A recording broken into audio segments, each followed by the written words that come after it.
¿Vale? A veure, si aneu al tanto i no feu el llibre... Cuidao que gravarem. Ja, això, que si es va al tanto no passa res, Aleshores hem posat aquest paper perquè si cau alguna coseta que no taquen les taules. Vale? Però aquí teniu el tipus de lletra, ara us explicaré quina lletra i quan això ho domineu una mica us podeu copiar alguna frase que us agradi d'aquí. Si voleu saber què volen dir, m'ho pregunteu.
Aleshores, si veieu, heu de tenir un paper al costat per treure la tinta.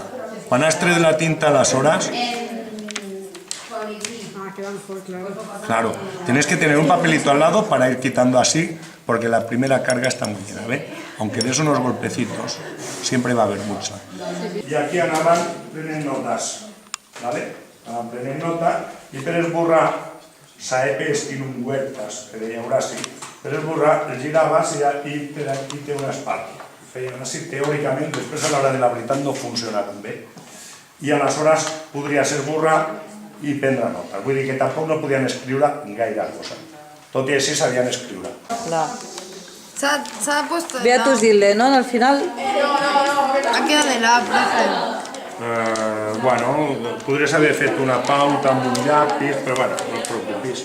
Lida, què vol dir aquesta? La lletra és maca. No cal que em gravis, Lida. Has millorat. Sí. Que horror, Tom. Ja. La taula ha quedado, però bueno. Bueno, què, us està agradant o què? Però ha tocat... Ens quedem un ratet més perquè jo... Ha tocat... Ha tocat el timbre, però, No, res de timbre. Jo no l'he sentit. No heu sentit el timbre?